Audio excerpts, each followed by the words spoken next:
ট্রিনেট্রাস কুকারিতে আপনাদের সকলকে জানাই সাদর আমন্ত্রণ। আমার আজকের রেসিপি দম কপি।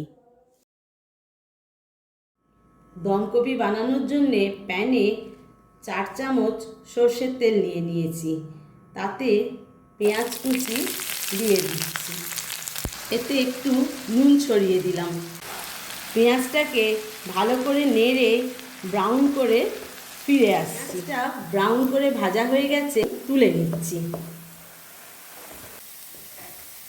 যেহেতু দমে রান্না হবে তাই একটা বড় পাত্রে 4 টেবিল চামচ সর্ষের তেল নিচ্ছি।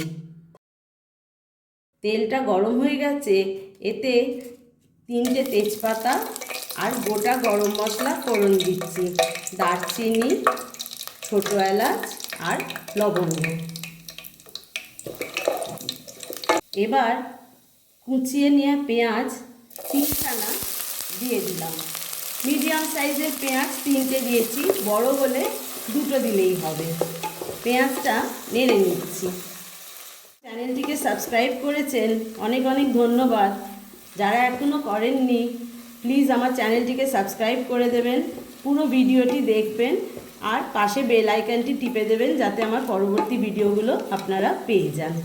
পেঁয়াজটা একটু নেড়ে নিয়ে তাতে আলু ছেড়ে দিচ্ছি। আলুগুলো একটু বড় বড় সাইজের দিলাম। আলুটা একটু ভেজে নেব, তাহলে তাড়াতাড়ি সেদ্ধ হবে। রান্নাটা দমে হবে তো কোনো জিনিসই খুব বেশি ভাজতে হবে না বা খুব বেশি মশলা বা কোনো কিছুই দিতে হবে না, দেখবেন খুব তাড়াতাড়ি একটি অতি সুস্বাদু রান্না হয়ে যায়। পেঁয়াজ কষতে কষতে তার ভেতরে রসুন বাটা দিয়ে দিই 1 টেবিল চামচ, দিয়ে দিলাম 2 টেবিল চামচ আদা বাটা আর লঙ্কা বাটা 1 টিস্পুন দিয়ে একটু নেড়ে নিচ্ছি। এবারেতে টমেটো দিয়ে দিচ্ছি। এই রান্নাটায় টমেটো একটু বেশি ব্যবহার হয়। 4টে বড় টমেটো এখানে দিয়েছি আর তার সাথে সাথে কাশ্মীরি লঙ্কাও 1 টেবিল স্পুন দিয়ে দিলাম। রঙটা ভালো হবে। এতে কিন্তু কোনো হলুদ পড়বে না।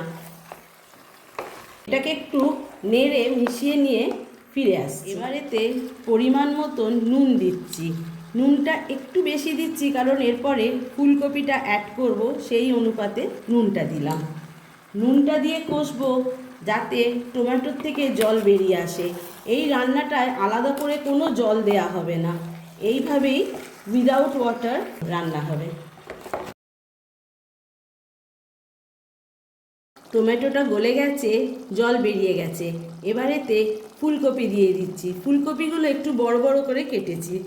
এরকম করে না কাটলে একদম পুরো গলে যাবে। ফুলকপিটা নেড়ে এতে মটরশুঁটি দিয়ে দিলাম। এবার সবটা ভালো করে নেড়ে একটা ঢাকা দিয়ে দিলাম। ঢাকা দিয়ে গ্যাসের ফ্লেমটা একদম সিম করে দেবো, দিয়ে 10 মিনিট রেখে দেবো, দিয়ে একবার নেড়ে দেবো। এইভাবে রান্নাটা হবে। 10 মিনিট বাদে ঢাকাটা খুলে দেখুন এইভাবে জল বেরিয়ে গেছে। আপনাদের যদি এতটা জল না বেরোয়, অনেক সময় সবজির ওপর ডিপেন্ড করে তো, তখন সামান্য জলের ছিটে দিয়ে দেবেন। কিন্তু এইভাবে চেপে চেপে সব মশলাগুলো গায়ে লাগবে আর এরম দমেতে রান্না হবে। এখন আরও 10 মিনিট আমি এইভাবেই চাপা দিয়ে রান্না করব। 10 মিনিট পরে আবার ফিরে এলাম।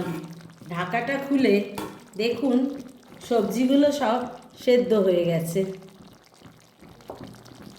এবারে এতে কাঁচা লঙ্কা দিয়ে দিলাম। একটু বেশি পরিমাণে ধনে পাতা দেবেন আর যে বেরেস্তাটা বানিয়ে রেখেছিলাম সেটা দিয়ে দিলাম। এই রান্নাটা আপনারা বানিয়ে খাবেন আর আমাকে একটু কমেন্ট সেকশানে দয়া করে লিখে জানাবেন কেমন হয়েছে। আশা করি আপনাদের ভালো লাগবে।